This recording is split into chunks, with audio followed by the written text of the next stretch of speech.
हमने व्यंजन संधि सीखी, उसके 3 नियम मैंने आपको समझाए थे। वो 3 नियम मैंने बहुत शॉर्ट में समझाए थे, आपको समझ में आए उस तरीके से, गणित की तरह से समझाए थे। अब आपको मैं उसी में से, वैसे नियम तो इसमें 18-19 है, लेकिन मैंने उन नियमों को इकट्ठा करके कुछ उदाहरण बना के उसको समझाने का प्रयास किया, जिससे व्यंजन संधि सारी आपके समझ में आ जाए। अब जैसे अब हम व्यंजन संधि कर रहे थे, व्यंजन संधि के अंदर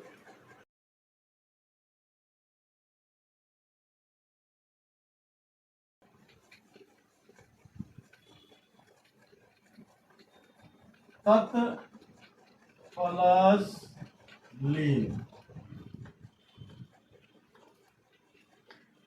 अब इसमें आपको ध्यान रखना है कि जब प्रथम शब्द के अंत में तय हो, केवल तय, प्रथम शब्द के अंत में तय हो, प्रथम शब्द के अंत में,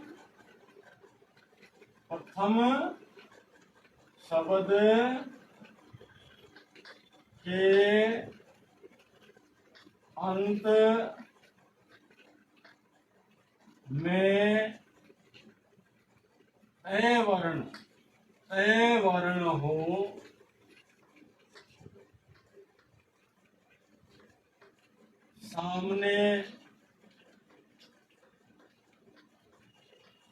सामने का मतलब द्वितीय शब्द के सामने वर्ण हो, सामने क्या क्या हो, ये देखो, ये ध्यान रखना है, क्या क्या हो।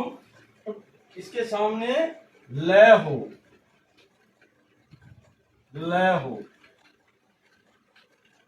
और क्या हो, जय हो, और क्या हो, टै ठै हो, टै ठै हो, और क्या हो, डै और ढै हो। अब ये सारे वर्ण हो इसके सामने, तय के सामने, तय के सामने, तय के सामने अगर लय हो, जय हो, टय हो, ठै हो, डै हो, ढै हो, ये याद कर लेना। ये याद कर लोगे तो आपको इस नियम में, व्यंजन संधि के नियम में किसी प्रकार की समस्या का समाधान नहीं करना पड़ेगा। जब तय वर्ग के सामने ये हो तो ये ध्यान रखना कि सामने वाले वर्ण का मतलब ये वर्ण हो, तो इसका मैं नियम अब धीरे धीरे एक एक में बताता हूँ, फिर लास्ट में एक नियम बता दूंगा। जैसे प्रथम वर्ण के साथ प्रथम शब्द के अंत में तय है, इसके सामने लय है, लय होना तो सामने वाले वर्ण का, इसका सामने वाले वर्ण का, इस वर्ण का द्वित्व हो जाता है, द्वित्व हो जाता है। जैसे अब ये तत् प्लस लीन है, तो ये तय के सामने लय है, तो इस वर्ण का द्वित्व हो जाता है, तो ये क्या बन गया, तल्लीन बन जाएगा। क्या बन जाएगा, तल्लीन बन जाएगा, तल्लीन। आगे समझे। अब एक उदाहरण इसका दे देता हूं, जय का। उत प्लस ज्वल, उत प्लस ज्वल।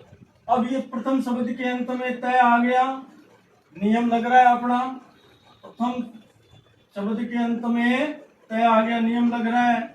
सामने क्या है, देखो सामने क्या है, जय है, और ये नियम लग रहा है, जय है, ये रहा जय है। तो अब नियम मैंने क्या बताया था, जब तय के सामने जय हो, मतलब ये 500 में से, ये 6 वर्ण है, 6 में से कोई भी हो, तो सामने वाले वर्ण का, इस वर्ण का द्वित्व हो जाता है, द्वित्व हो जाता है। अब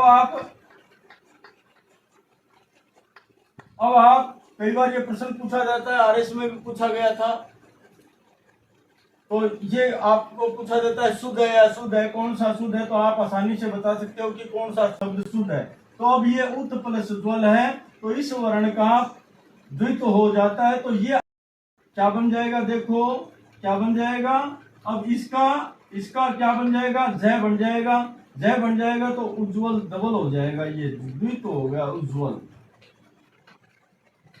अब आपको कई बार पूछा जाता है कि शुद्ध शब्द कौन सा है, तो शुद्ध शब्द ये उज्ज्वल शुद्ध शब्द है, ये ध्यान रखना है, क्योंकि आपने इसकी डॉक्टरी कर ली। अब डॉक्टरी कर ली तो आपको पता लग गया कि तय के सामने जय है तो जय का द्वित्व हो गया, तो जय का द्वित्व होने पर उज्ज्वल ये सही है। जबकि कई बार क्या होता है कि उज्ज्वल आप लिखते हो तो जय एक ही लिखते हो, तो वो अशुद्ध शब्द है। तो प्यारे बच्चों, आपने एक नया नियम सीखा। अब एक उदाहरण इसका भी दे देते हैं।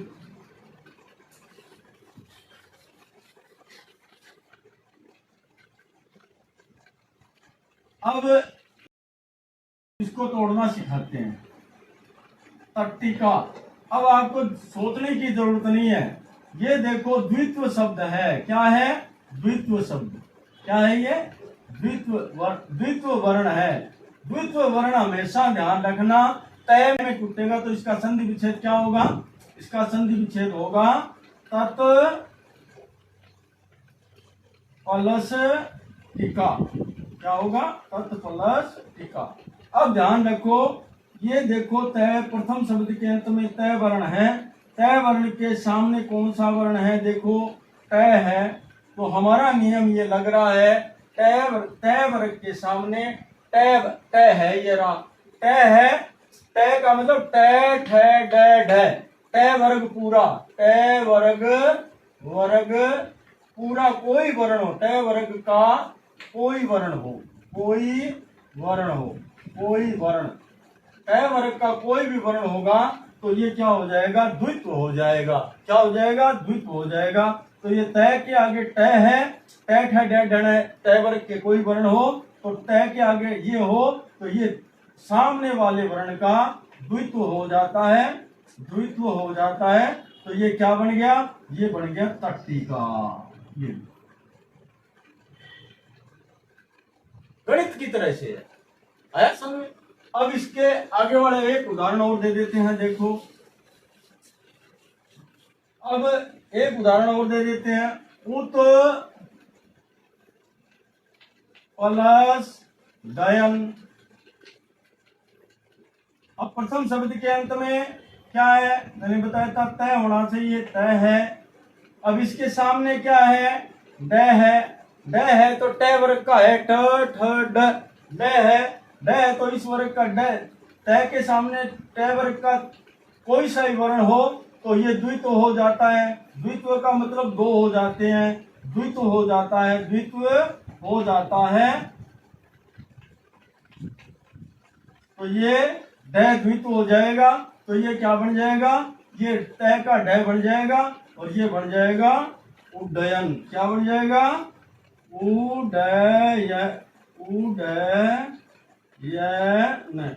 बन जाएगा। समझ में आ गया। अब फिर भी एक नहीं समझ आया तो एक उदाहरण और दे देता हूं, इसका एक उदाहरण और दे देता हूं। देखो धीरे धीरे समझने का प्रयास करो, गणित की तरह से है। अब इसका एक उदाहरण और दे देता हूं, सत प्लस जन। हमने नियम पढ़ा था, प्रथम शब्द के अंत में तय है, तय के सामने जय है तो जय का नियम देखो, इसमें नियम देखो, जय है, ये रहा जय है, तो ये क्या बन जाएगा, सत प्लस जन का क्या बन जाएगा, ये द्वित्व हो जाएगा। ये क्या हो जाएगा, ये द्वित्व हो जाएगा, द्वित्व हो जाएगा। तो इसका क्या बन जाएगा, इसका बन जाएगा तय का बन जाएगा जय और ये क्या बन जाएगा, सज्जन।